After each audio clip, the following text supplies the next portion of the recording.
Bracket racing isn't just what we do, it's who we are. It's how we identify ourselves. What does bracket racing mean to me? It's my life. It's where my people are. My idols, my family, my friends. Bracket racing is life. Bracket life.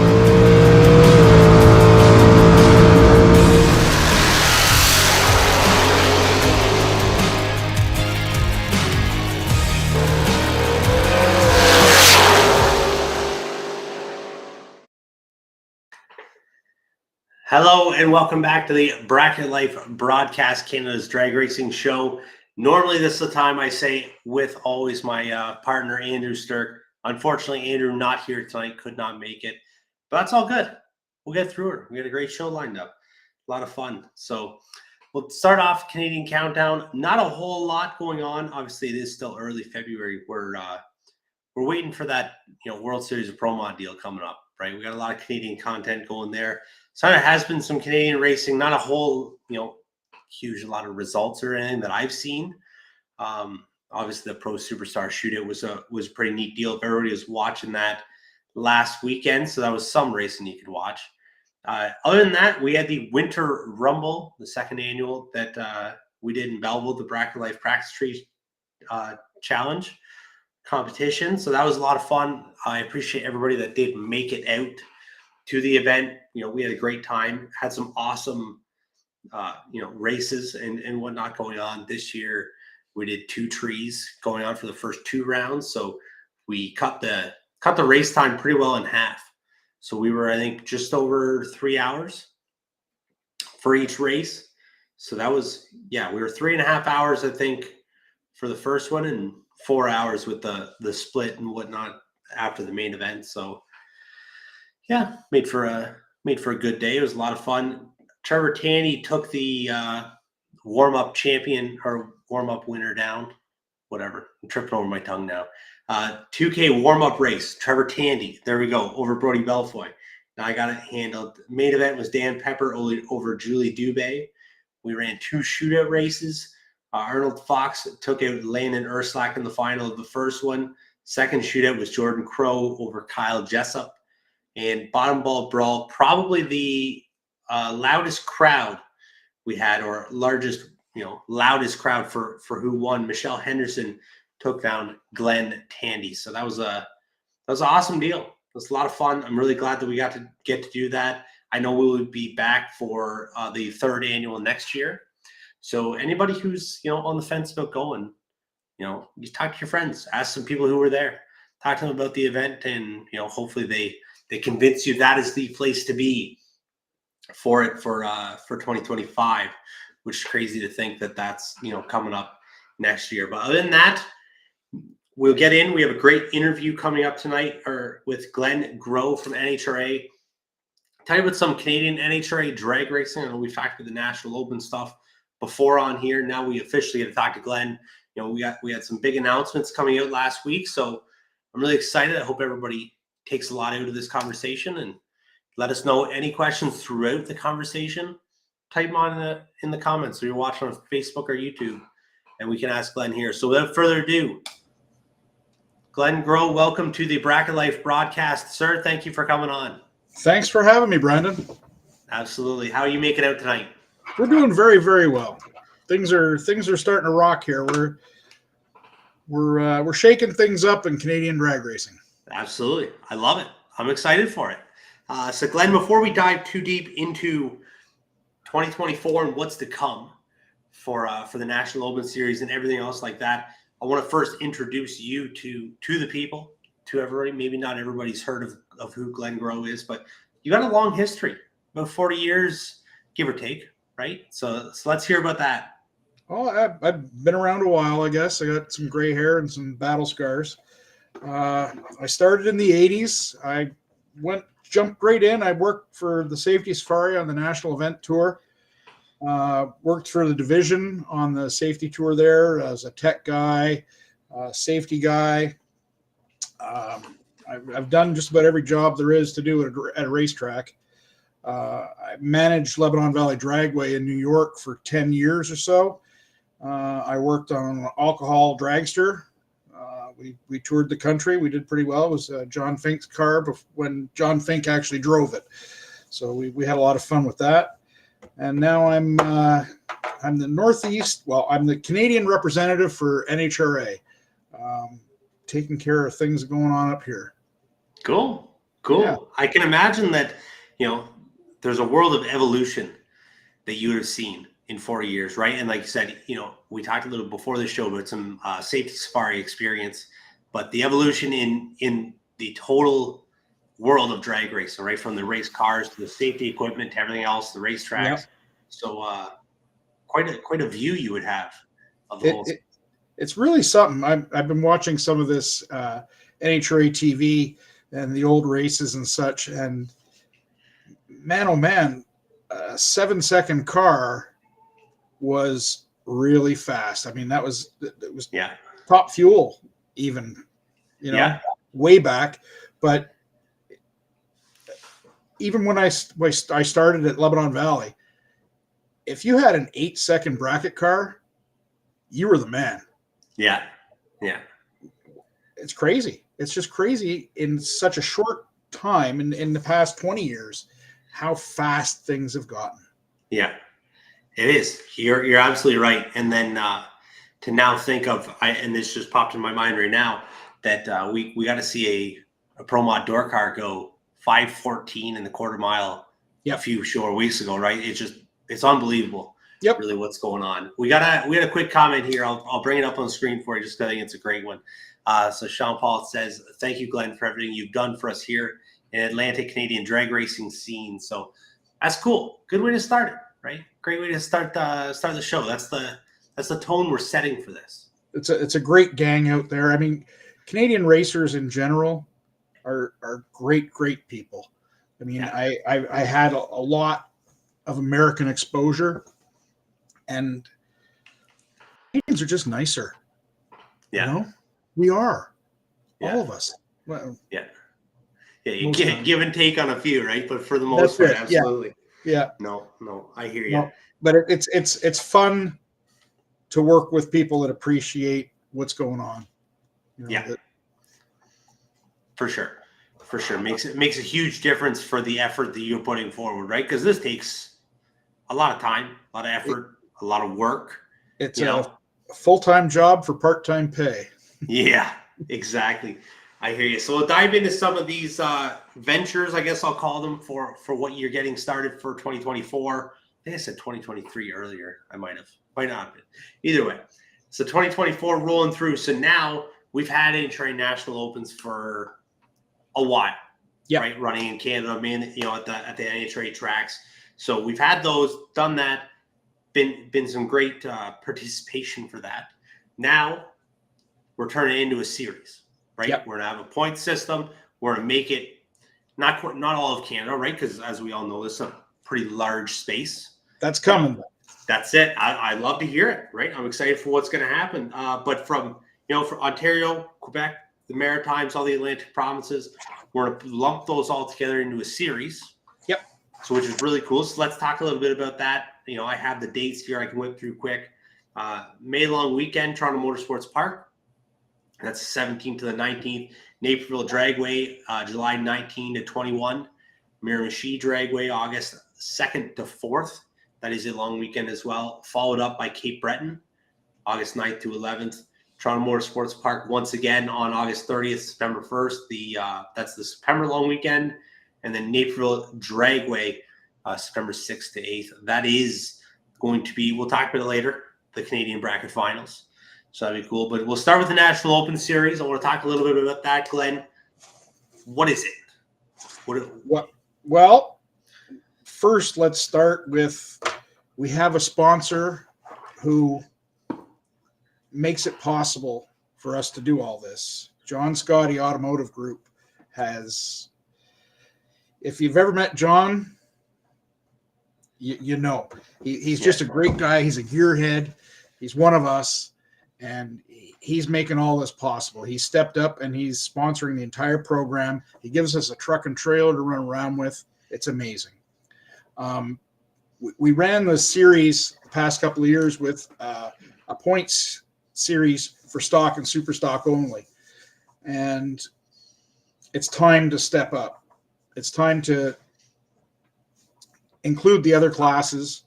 We're going to have a point series, a Canadian championship for top dragster, top sportsman. That'll be a combo. And we're going to have each of the individual .90 classes, the Super Comp, Super Gas, and Super Street, are going to run their own eliminators. So it'll be 3 separate races, 3 separate wallies at each race for those guys. We're going to do a sportsman motorcycle thing as well. It's for bracket bikes. And in the past couple of weeks, I've had overwhelming support to come up with a junior program. And the juniors run at their weekly tracks, and we see them at the National Opens because usually there's a bracket program running when we run a National Open. And we're going to have a series, a points championship for the junior dragsters as well. We've got some incredible sponsors that have stepped up to make that possible. So each of our races, each category, we're taking the best 6 of 12 races. So every weekend that we race is 2 races. There's 2. We race on Friday, race on Saturday or Sunday, whatever it is. It's 2 separate races. So you can claim your best 6. So ultimately it means you need to go to 3 weekends and do well. And you got a shot at the points. I mean, you can go to all 6 weekends. You can go to all 12 races if you like, but we're taking your best 6 of them. Yeah. So it makes it fun for everybody. It allows everybody in Eastern Canada to actually be competitive and not have to travel, say from Toronto to Sydney, Nova Scotia. You can if you'd like, and I recommend it because it's lovely out there. Yeah.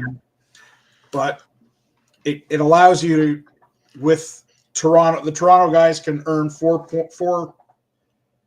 of their races in Toronto and can come to Naperville or wherever for one more weekend or a second weekend. Maybe you got a bad weekend, whatever.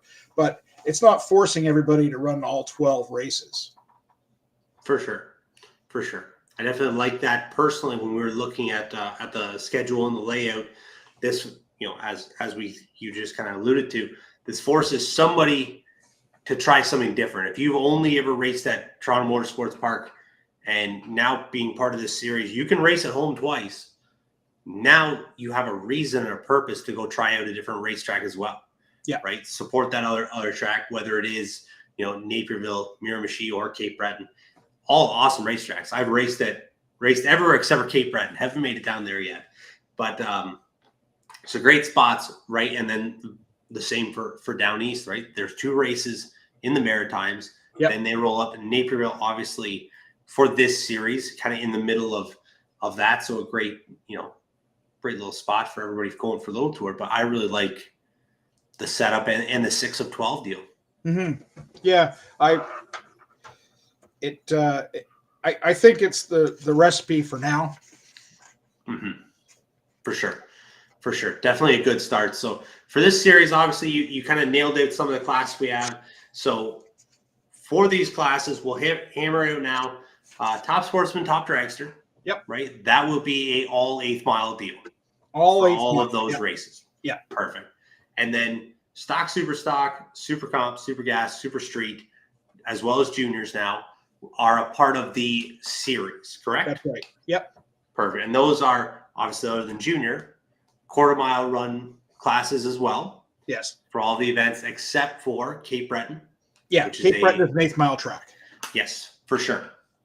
So that's what you got. So now getting into this, somebody, if I'm somebody that is interested, not really sure what membership or licensing or anything like that, do I need to compete in this? And how do I obtain those credentials? Okay. Well, if you're running fast enough to need an NHRA license, you should already have it anyhow. You're doing your bracket racing at your local track. Primarily, you need the NHRA membership, which provides you with additional insurance, and it gives you the ability to run at our races, at our National Open Series, and at the Summit Series as well. Later, we'll get to that later on. Yeah. If your car's fast enough, you need your chassis certification. You need your basic safety stuff. You know, your helmet has to be up to date. Your belts need to be up to date. Find yourself an NHRA rule book. It's available online. Go through it. If you're having trouble, reach out to your track tech inspectors, or reach out to me, or I have other people we can get in touch with you, and we'll work with you. We'll make sure that you're able to pass tech, and it's really not that big scary thing that everybody that some people think it is. We're not evil trying to chase you away. We want you to come race with us, and we want you to race safely. Yes. For sure. So for the most part, and we don't need to get into specific, hard knockdown details, right? But for the most part, you roll in, you have your NHRA membership, you have your license if you are fast enough to need a license, you have a chassis certification. Yep. For the most part, we're good to go. Yep. We do chassis cert at every race we're at anyhow. So if you don't have your chassis certification, we can take care of it right then and there.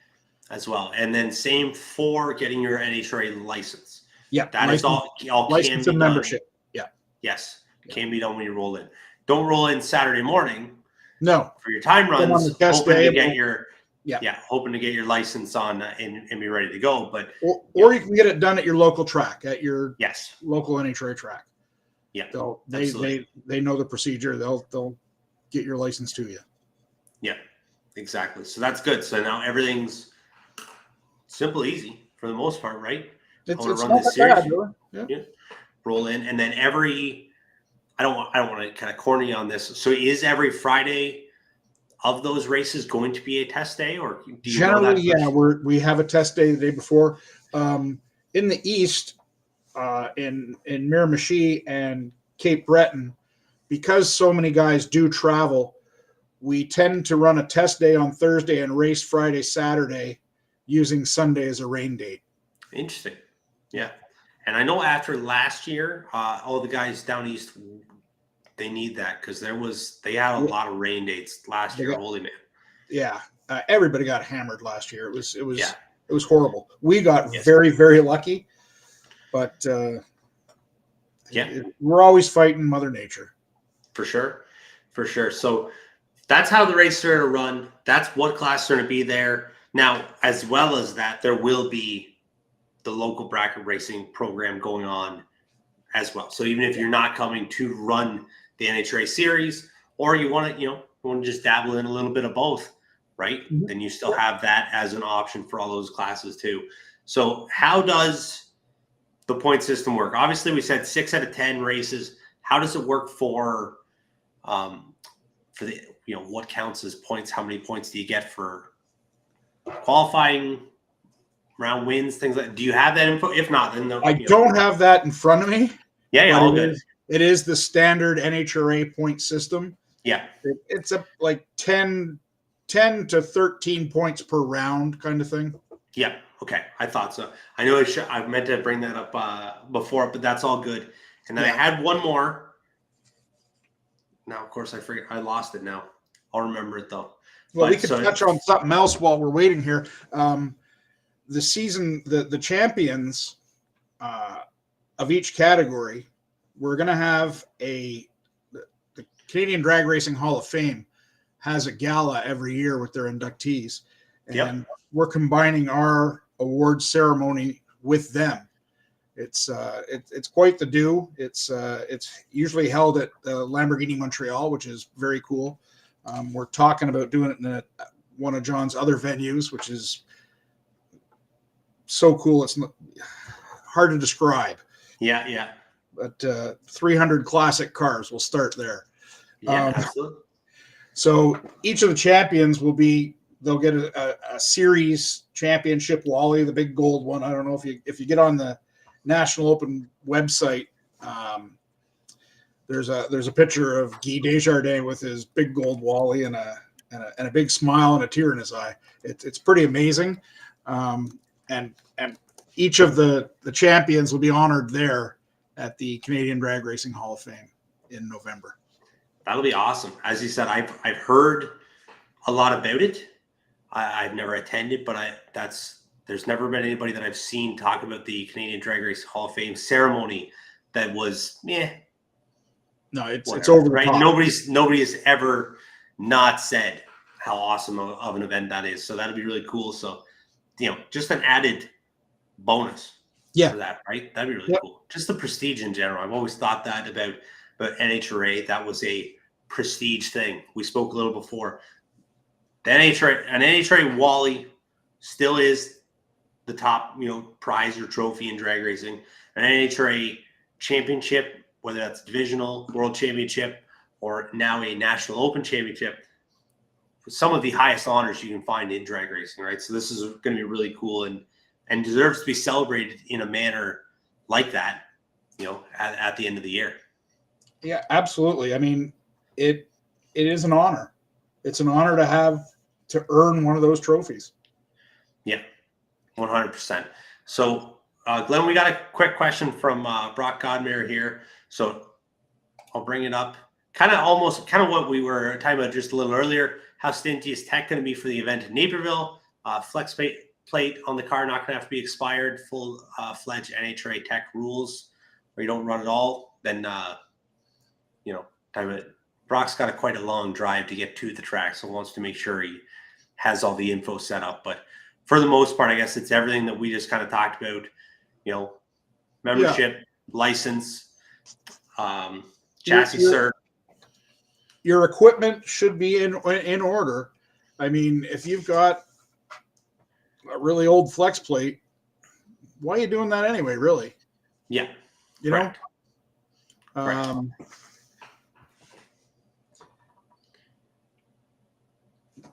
going to work with people. Yeah. Ultimately, we'll work with you. We're not looking to turn people away at the gate. I'm not going to pull anybody's car apart in tech. We'll take you on your word that your flex plate is good, and we hope that it is actually good. Yeah, exactly.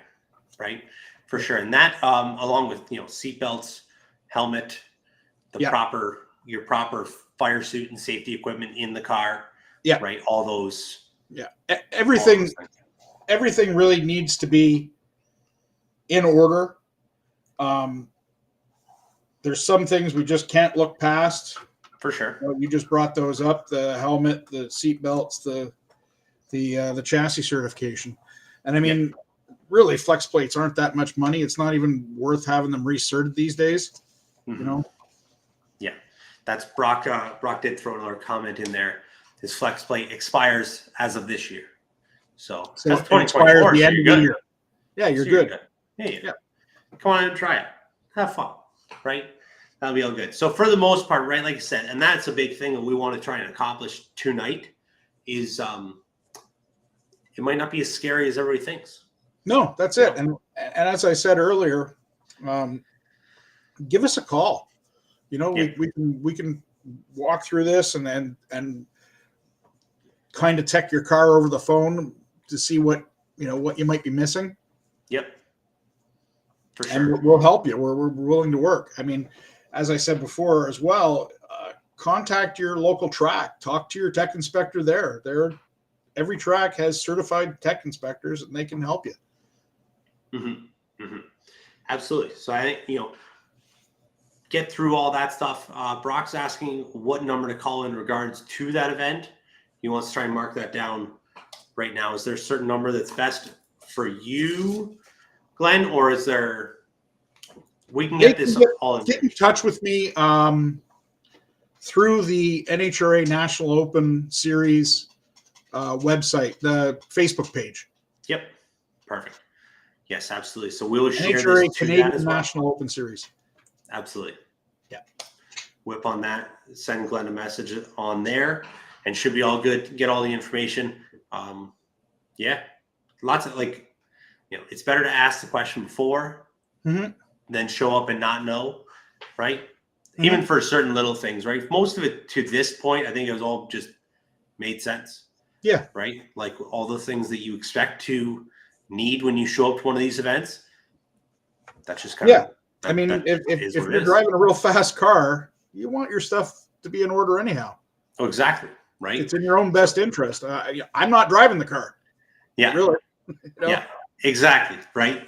That's definitely it. So some of the benefits that I want to hit on for the National Open Series, apart from everything else, like the experience, the running in these classes that you don't get to really run in Canada, right? I know down east they have their I think the ADRA is what does it. Yes. Does the 90 classes. Yep. Other than that, like there's nothing around Nothing my area for any 90 class racing. But sorry, we got another question. I'll bring that up. Bill's up here in a second. But that, apart from those benefits for that type of racing, running for a cool series, doing all the NHRA stuff, you also get grade points for every event that you do run in, correct? That's correct. If you There's run 2 all grade 12 points. per weekend. Yep. And I mean, 12 grade points in any class would get you into any race you want to go to at any national event. Yeah. Because that is the big one. So that's for anyone who might not know, to get into a national event for the most part, right? Then you need certain amount of grade points that you obtain. I think, how quick can you use your grade points? That year. And then do they carry over to the next year? Yeah. Then there's an averaging thing that happens after that. Okay. Because for a large events such as Gainesville, I don't know what Gainesville is. I feel like Gainesville's 7 or 8. Depends on the class that you're racing. Some classes are 7 or 8. I mean, it's 10 and 12 sometimes to get into Indy. Yeah, which is unbelievable because they still have 800 and something entries, right? Yeah. But so if that's something that you're looking to do, right, that's another benefit you get. So we got a couple more questions here. So Bill Thompson brings it up. If you understand properly, there's no championship at the Open for foot brake or sportsman, just junior dragster. Yes. For now, that's just what we have. The foot brake and sportsman are a part of our ET series that we'll touch on later on. Yep. Yeah, absolutely. Great questions too. Anybody else with more of them, fire them up there, because this is the time. Mm-hmm. Another just more of a comment. Anyone on the fence, check your NHRA rules. Also, Glenn and the Division 1 team there to help all of us. So obviously, another vote of confidence for it all to get everybody sorted out. So lots of resources here. So that's the point of doing this. That's the point of why Glenn created the Facebook page and whatnot. So then there is a forum for all of this stuff. So that's cool, right? I love it. I'm really excited for it. I hope that this can grow NHRA sportsman drag racing, not just, obviously love bracket racing. That's my thing. Hence the bracket life deal, that all is going on, but have always wanted to do the 90 stuff. So finally there's a forum to do it, that it has, I want to say, more prestige to it and more of a draw to run this series. So that'd be cool. And I think it can really grow the series into what it was, right? The last time we saw the super classes large enough in Canada, we tied it was IHRA National Event Days almost 15 years ago, so then that's all kind of faded. So really cool to be bringing that back. Yeah. I mean, in NHRA racing, it's been since 91 or 92 that we haven't had it was a Winston Points series at that point, or actually it was a Federal Mogul race, which is a divisional race.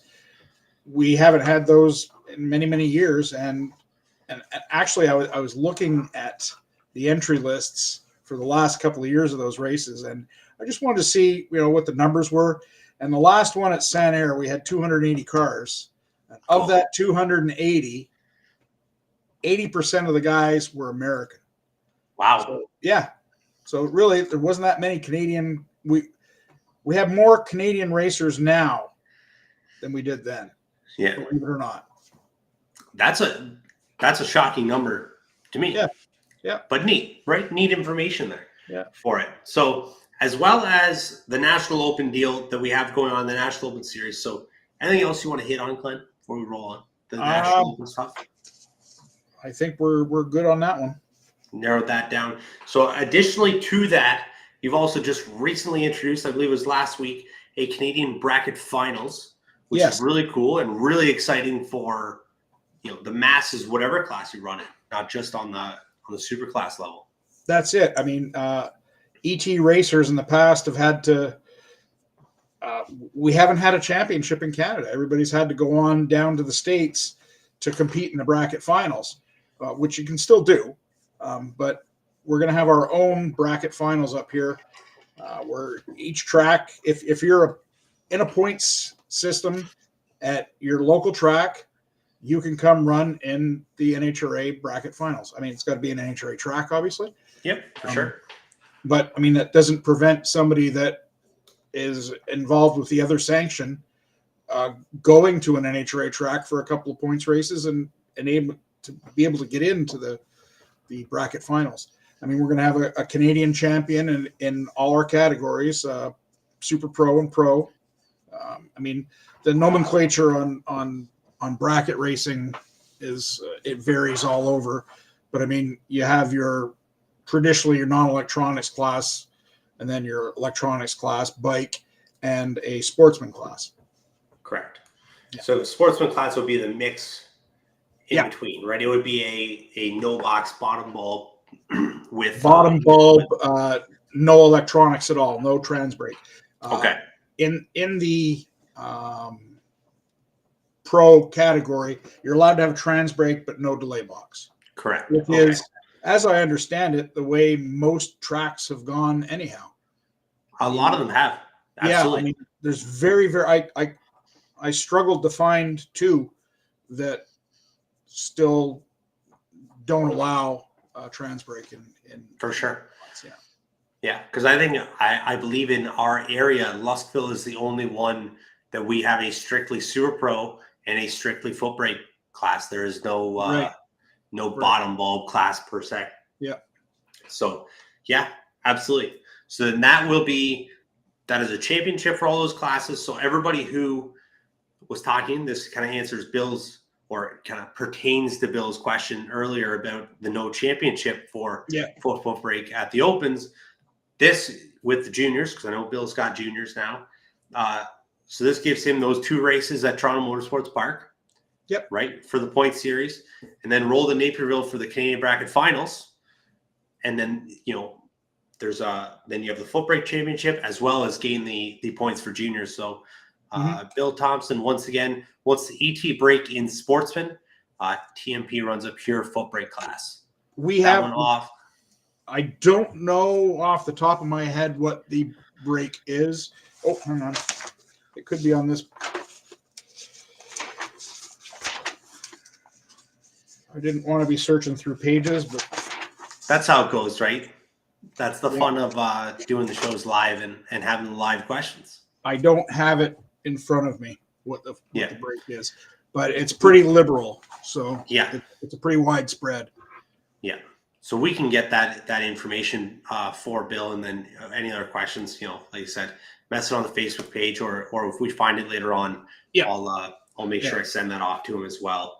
So that's a really cool deal. That's really exciting. Glenn, obviously, I was just going to ask, are the Superclass going to be there? But yeah, absolutely. So then that kind of culminates the whole thing, right? Yeah. Then we have culminates we have a Canadian champion in the bracket program. And from there, you can go on to the Northeast Division bracket finals, which is just a week later at Lebanon Valley.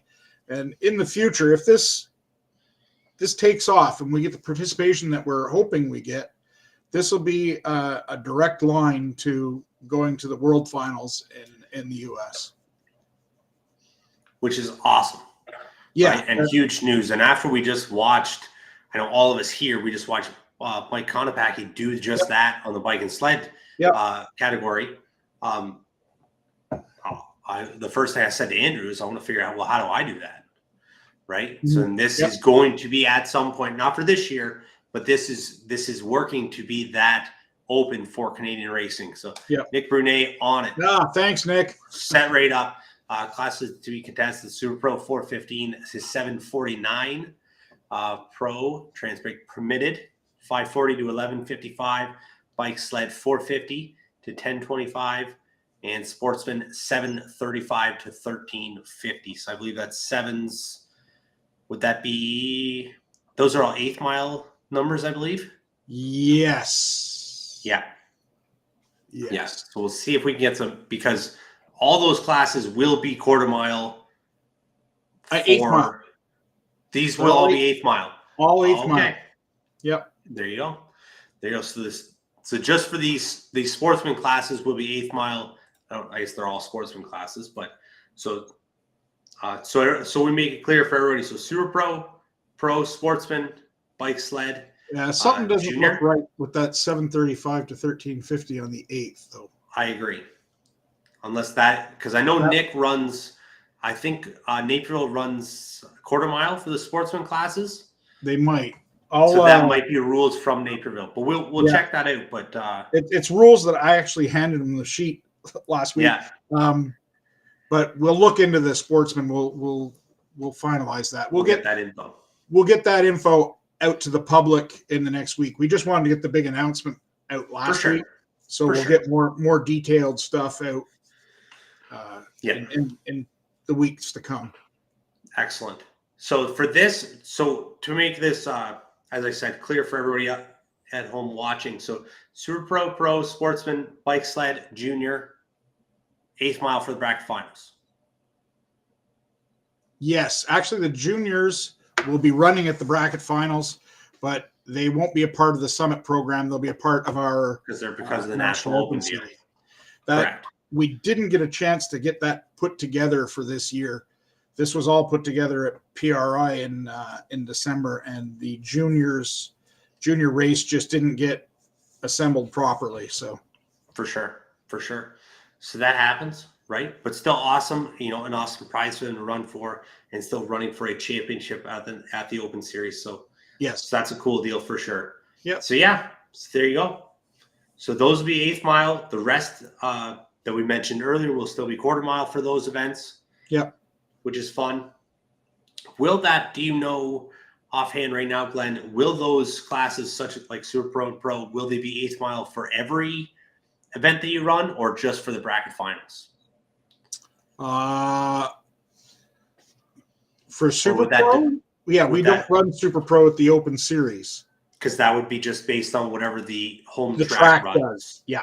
I got you. Yeah. And I believe everybody is 8th mile on that as well. So except for Toronto. Toronto just changed. Just informed me today that they're going quarter. Yeah. Which would be interesting, right? I know that was a hot topic 2 weeks ago we had on the show here. Yeah. So it'll be interesting to see kind of what, and Facebook was lit up with it for however long, to see the turnout for people. I hope everybody that voted quarter mile, wanted that quarter mile racing, does show up. Yeah. Russ asking, where do you have to finish in the points to be eligible? Eligible for the bracket finals, you just have to be a part of the points. That's right. For this year, I mean, we're when we get big enough that we have to limit the amount of entries, we'll bring that up then. For now, correct. If you participate at a local track, come on over. That's it. Load it up. Brock just verifying TMP is going quarter mile rather than 8th. That is correct, Brock. There was the RCSS Race Q Sportsman Series posted that last week. They will be all quarter mile for 2024. So that'd be a cool deal. Yeah, right? Charlene sent me that info today. Yeah, because there's some track improvements going on at TMP, I believe. And so everybody's going back to the long track. So that'll be fun. I haven't raced quarter mile in 9 years. I think Miramichi was the last time I raced quarter mile in 2015, which is wild. Here we go. Daryl Poole asking a question here. Miramichi has been quarter for the Opens. Will they stay that or switch to 8th? I believe they would all stay quarter mile. Yeah, that's up to the track to run his bracket program as he sees. Correct. Yeah. Perfect. Nick Brunet, no buyback during the bracket finals. No buybacks for the bracket finals. No. Yeah, and no buybacks in any of our the categories. I did not. Yes. Buybacks at your local track for their series. They do as they wish. Yeah. We don't have any. Yeah. And then just a couple of comments. Will Shannonville Drags points series make one eligible for the bracket finals? Not for this year. They are WDRA, so it has to be at a NHRA NHRA track. Yeah. Track. So they'd have to come to, let's say, to Luskville, join the points Yeah. there, be a points member at Luskville, and then you're eligible. Then you are eligible to roll in. How will that? This is a side note. Just came up. How will that be policed at the track? You will have like the lists and stuff like that from the tracks, for sure. I'm going to have everybody's points lists, and we'll verify it. Absolutely. That's what I assumed was going to be happening. If you're not on their point sheet, don't come. Yeah. There you go. That's about that, right? Simple and easy. So the big NHRA program, we're trying to support NHRA tracks. I mean, somebody from a non-NHRA track is more than welcome to go to the NHRA track and support them. Yeah, absolutely. That's a great, for a sanctioning body, right? They work together to support their own, right? Absolutely. The idea is to bring more of that, more traffic to the personal events, right? Mm-hmm. So that'd be awesome. So on that kind of note, Glenn, I know that you and I both feel very similar on supporting your local racetracks, and I know that was something we want to do. We want to make sure we brought up here. Yeah. I mean, every track we see it in the news. Like, we lost how many tracks last year in the U.S.? Huge. And I mean, in the past couple of years, and it's not just the small town track, it's some of the big ones we've lost. Yeah. And land is valuable these days. Yep. So support your local track. It means a whole lot more now than it did 15 years ago, because the value of the land, in any business, sometimes it's just not worth it. Mm-hmm. If you got enough grief in your construction company, you might take up something else. You mm-hmm. might become a bookkeeper. Who knows? Yeah. And support your track. Ultimately, I talk to track operators all week long, and every single track has had an offer. How's that? Mm-hmm. To buy their land. Yep. So, well, as everybody knows, right? You laid it out, right? It's all expensive. It all costs a lot of money. There's a lot of work for track owners, for track operators, for promoters, for Glenn yourself. The work that goes into all this to make it happen. So if you stop supporting those people and you make it not worth it for them, or make it so they financially cannot carry on, right? They may be forced to move to some different, career choices or venues or whatever like that. So that kind of hammers it home, right? Everybody talks about, support those who support you. Yep. Support those who support Canadian drag racing in general. Yep. And that's the idea behind it all. Mm-hmm. We have another question up here. Jean-Noel Rousseau. If I'm on the points sheet in the Super Tour, can I go? I'm not sure the Super Tour would count, correct? Super Tour does compete at NHRA tracks. Correct. Okay. And it's solely NHRA tracks, isn't it? Correct. Only Naperville and Luskville. I see no reason why not. There you go. Great question. That was a good one. I never even thought about that. Yep. Yeah. So Super Tour points entry does get you into the bracket finals. So cool deal, right? If anybody else has any questions while we are here, fire them on out. We have Glenn for a few more minutes. So let's make sure we ask what we can and get all the information out that we can. So Glenn, this is gonna be really fun. I'm excited for it. What are you expecting to see this year? This is a kind of 3-year plan for sure, right? Yeah, it's a building year. We know that we're good with stock, super stock. That's, we're getting close to 60 cars at every single race. Awesome. Top dragster, top sportsman, very strong in the East. We have some work to do here in Quebec, but I think it can be done. Toronto area, I think it'll be good there as well. The .90 classes, in the past, they've been a combo. And as I said to you before, the only guy happy in a combo of the .90 class is Super Street. So we've scrapped it. You know, if I see 8 cars in each category, I'll be happy this year.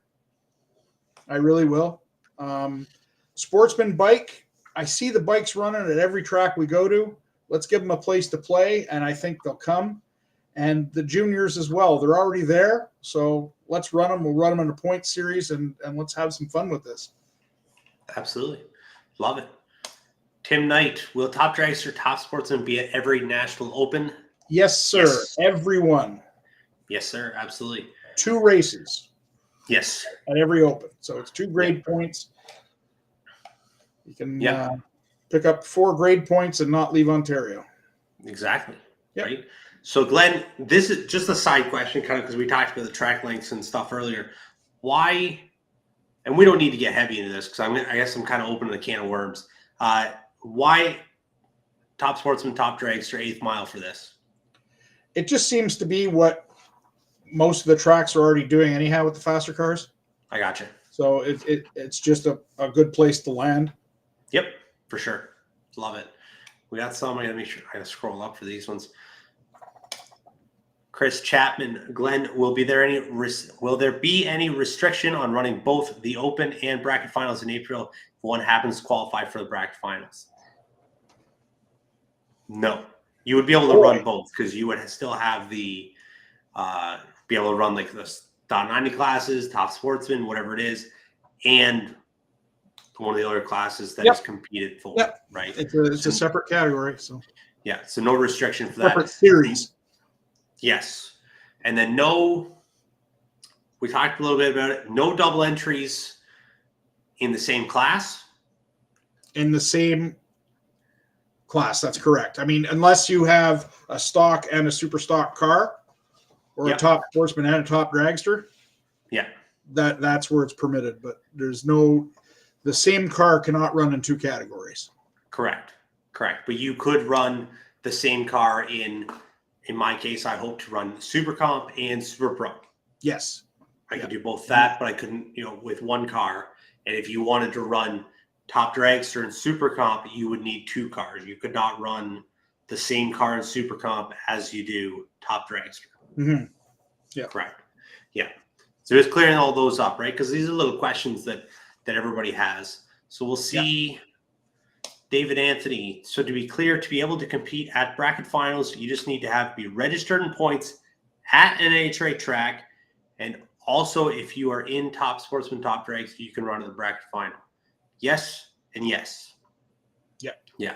The Top Sportsman, Top Dragster deal will be part of the Open Series, where if you ran a different class, that would be part of the bracket finals deal. Mm-hmm. So.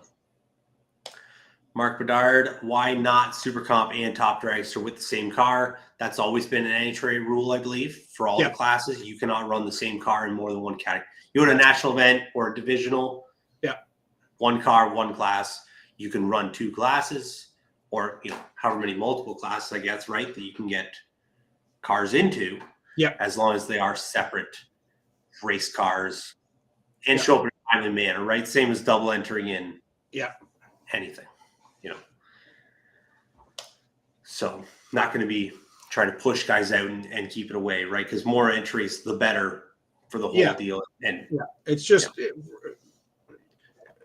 if we get into the Top Dragster Super Comp thing, we get to a point where we got to give the guy some time to cool down, So it would make running the race very, very difficult. For sure. I agree. Right. And that's, like I said, that's the way it's always been. Obviously, it's whatever for me to say it, right? I have access to multiple dragsters, so that's not as big of a problem for other folks. I can definitely see the unfortunate part, but that is the nature of NHRA racing, right? That kind of is what it is. So, Glenn, I don't know if any other comments do come up, we'll make sure we hit them. Anything else you want to kind of finish through and send us off with, right? This has been a great show so far. I feel like we definitely covered a lot of information. We got a lot of great questions. I hope everybody is getting a lot out of this, and I hope it's really benefiting everything we have going on. We're here to work with you. Contact us. We'll send you down the right road to get your membership, your license, or your chassis certification, even your car teched. If you want to show up at your local track, and we'll make sure that we have, a tech inspector there that can take a look at your stuff and make sure you're able to compete. Mm-hmm. For sure. Within our parameters.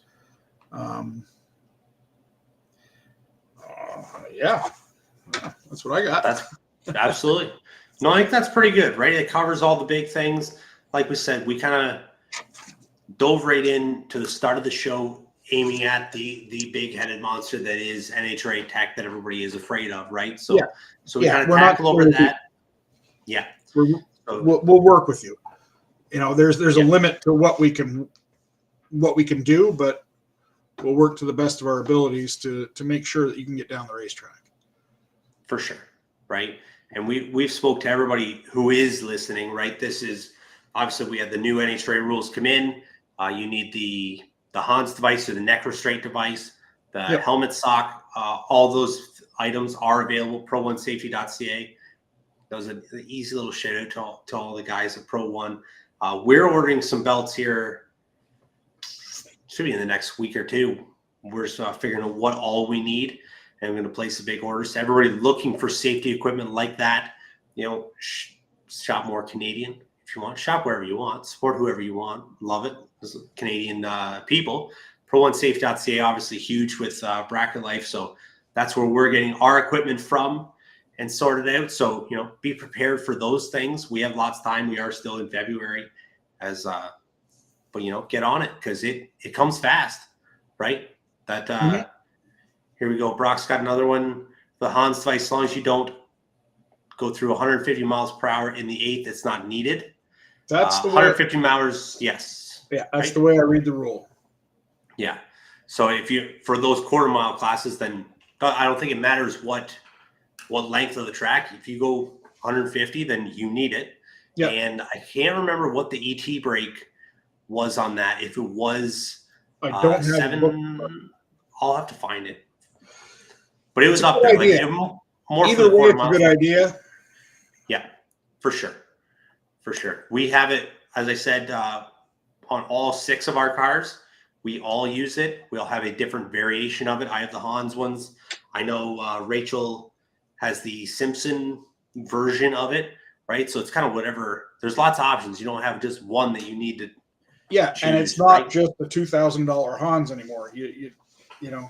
Yeah, for sure. There's more reasonably priced stuff out there, and there's stuff that's geared more towards bracket racing that gives you a little bit more mobility. Whereas when where they were originally put into was alcohol on up, where you don't really need the side to side. Yeah, you don't need to be looking around. Yeah, so they've made some innovations with that. Yeah, for sure. They're not as restrictive as they used to be. For sure. So those are the big ones. For the most, those are, I guess, the bigger rule changes. The rest of it, if you've done this, right, people that have been around, we all know what we need, right? And then there you go. We have Bill Thompson, the next gen, worked great for his daughter and junior. They are also mandatory in junior dragster. So for anybody who might not have known that, check that out. But yeah, lots of stuff. That's the other thing might want to touch on is junior dragsters in NHRA racing at our events. You need to have your membership and license as well. And it's something that we're going to be looking at a little harder than we have in the past. So all you juniors out there, get your stuff in order. It's an easy process, and even the membership it's really not a whole lot of money. Mm-hmm. Is there still a tiered system for the juniors? Do you know, Glenn?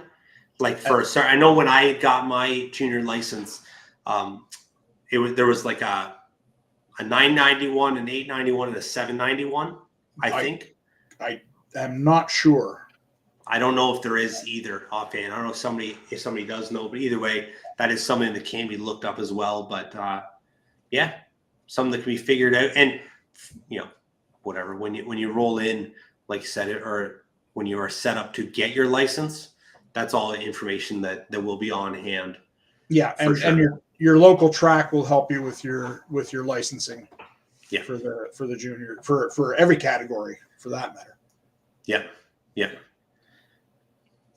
There you go. So then not an issue, just renewed the license.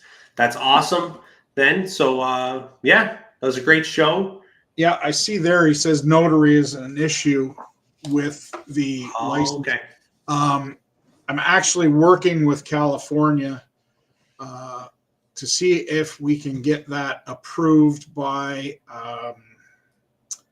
what's called a commissioner of oaths. You usually find one in City Hall that just witnesses to see if that's going to be. We're working on the notary thing. How's that? Cool. Great point, Bill. That's I don't know, issues that people don't recognize or don't know that are happening behind the scenes. So definitely something great to look into. So that's really cool. So that was I don't know, I learned a lot. I hope everybody else took a lot in. Armstrong got a good one. At both Toronto National Opens, they are track events, not RCSS. So 8th versus quarter has not been determined. There you go. So not been determined yet for TMP. Is there a no box wally at all opens as well? No. Just only if the track decides they're going to provide it. Excellent. And all of the National Open Series winners will be a wally race for those, Glenn? Yeah. Perfect. Bill Thompson says he has their lawyer sign. So there you go. Yeah, I just ordered 96 wallies for this year. Wow. There you go. Load them up. If all goes well, I'd love to add a couple. I got one add a couple here. Yeah. I'd like to. I'll give it a try. The taller ones are fun too. Yeah. Well, that's what I'm here for, right? I have this guy's cool, right? Good one. I'm here for the big wally. That's what I'm looking for. But so that was great. Any other questions? Whip them out. If we don't get to them now, keep commenting on here. I can forward these all to Glenn if we do get questions later on, and they will be posted. We can post them here. I'm sure Glenn will address them as well on his own page on the NHRA National Open. Let me just bring the page up here so I actually get the Canadian National Open Facebook page.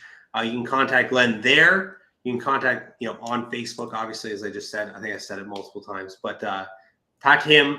Find him there. Any other questions? If you're having a hard time finding that page, that information, send us a message at Bracket Life, or you can send it to me personally, and I can direct you in the correct way. And then as well, Andrew is, as he's not here tonight, but still a great resource, as everybody knows. So send Andrew a message if you're more comfortable doing that as well. Then he can get everybody in touch, and usually, for the most part, knows what's going on. So he's a pretty reliable source there for all of this stuff, especially. So that'd be all good. Like I said, I hope everybody learned a whole lot. I did. All this episode did is just make me more excited to go racing. I kind of say that every day at work, that I'm just ready to go. But I'm really excited for this whole deal. I'm excited for the National Open Series and the bracket finals. And who knows where it can kind of lead to, right? This is an opening a door into a different world of drag racing for myself and a lot of other racers. So then, move to here, maybe, try out some divisional stuff, or, hit a national event and try things like that. Just, this does really, it's going to make a huge impact on Canadian drag racing. I'm excited to see where it goes from here, only going up. I know you have, there's a lot of things going on still behind the scenes, right? That there's a lot of things getting worked on, and it's going to be awesome. Right. It's really cool to be a part of it, and know what's going on. So this is fun. Glenn, I really appreciate you taking your time out to do this. Come on the show, share the information. Love doing it. Right. We had two guys that have never met before or discussed anything before. And we've sat on here for 2 hours just talking about drag racing, because that's as easy it is. Right. Yep. When you love the sport, then you love the sport. So that's cool. Thank you very much for coming on. Like I said, anybody else any other questions, let me know. Comment on here. We'll get that rolling. Glenn, I appreciate that you taking the time. Anything else you want to lead off with before we let you hit the road? Get in contact with me. Any questions? I'm always willing to help. Absolutely. All right. Well, thanks again, sir. I am excited to see you and meet you in person at the racetrack. We'll be there for sure. And yeah, we'll see what happens. And thanks again. Take care. See you at the track. Have a good one, Glenn. So that was great, guys. Thank you guys all very much. Once again, obviously, thanks to Glenn. I've said this about 7 times, I feel like, in the last 5 minutes, but I really appreciate this. It's been really exciting. This has been a cool time, cool episode. I wish Andrew was here for it. Potentially we can have Glenn on once again, but no, that was awesome. You guys were great. Everybody watching, paying attention, putting the comments up. I hope we carry this excitement into this season and into all these events. And yeah, we'll see you guys all out there. If you aren't subscribed to the show on YouTube, load it up. You know what to do. Show's over. Take 2 seconds. Roll over to YouTube, sign in, subscribe to Bracket Life brand on that channel. We appreciate that. It's really cool. And we will talk to you guys all in a couple more weeks. Thanks, guys, and have a good one. Bracket racing isn't just what we do. It's who we are. It's how we identify ourselves. What does bracket racing mean to me? It's my life. It's where my people are. My idols, my family, my friends. Bracket racing is life. Bracket life.